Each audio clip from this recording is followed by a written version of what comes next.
गांव के एक छोटे से कोने में रहने वाला रामू किसान बेहद गरीब था। उसके पास थोड़ी सी जमीन थी जिससे वो अपना और अपने परिवार का पेट भरता था। खेती करना ही उसकी रोजी रोटी थी और उसका सबसे बड़ा सहारा था उसका बैल नंदू। रामू और नंदू की दोस्ती इंसान और जानवर के रिश्ते की अनोखी मिसाल थी। नंदू को रामू ने तब खरीदा था जब वो सिर्फ एक बछड़ा था।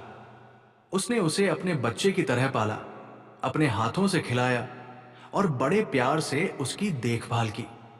नंदू भी रामू की भावनाओं को समझता था।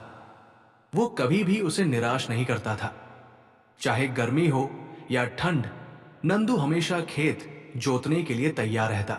गांव में हर कोई कहता कि रामू और नंदू सिर्फ किसान और बैल नहीं, बल्कि एक दूसरे के सच्चे मित्र थे। जब भी रामू खेतों में काम करता, नंदू बिना किसी हिचक के उसके साथ मेहनत करता। काम के बाद रामू उसे सहलाता, उसके लिए चारा लाता और कई बार तो अपने हिस्से की रोटी भी उसे खिला देता।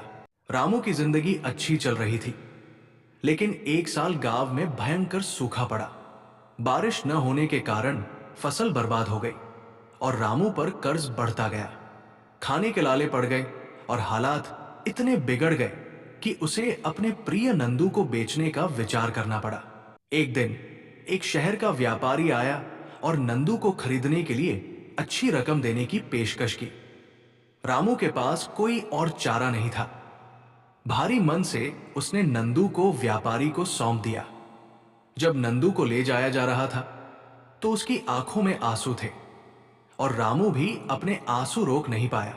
नंदू को शहर ले जाया गया और वहां उसे एक ईंट भट्ठे पर भारी सामान ढोने के लिए मजबूर किया गया।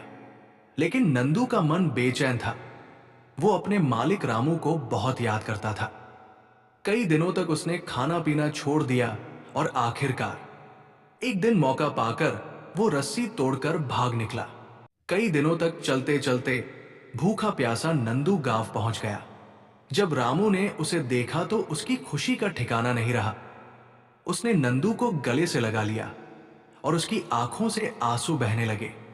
गांव वालों को भी यह देखकर बहुत आश्चर्य हुआ कि नंदू इतनी दूर से अपने मालिक को ढूंढते हुए वापस आ गया। इस घटना के बाद गांव वालों ने रामू की मदद करने का फैसला किया। सबने मिलकर उसे बीज, खाद और पानी उपलब्ध कराया, जिससे उसकी फसल फिर से लहला उठी। कुछ महीनों में रामू का कर्ज उतर गया और उसकी जिंदगी दोबारा पटरी पर आ गई।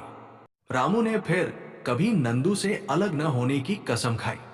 वो समझ गया कि पैसा तो आ जा सकता है, लेकिन सच्ची दोस्ती और वफादारी अमूल्य होती है। अब रामू और नंदू पहले से भी ज्यादा खुश थे और उनकी दोस्ती की मिसाल गांव में हर कोई देने लगा।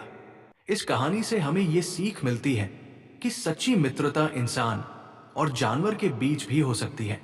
दोस्ती में प्यार, वफादारी और त्याग का बहुत महत्व होता है। चाहे कितनी भी मुश्किलें आ जाए, सच्चे दोस्त एक दूसरे का साथ कभी नहीं छोड़ते। ऐसा ही कहानी देखने के लिए चैनल को सब्सक्राइब करें।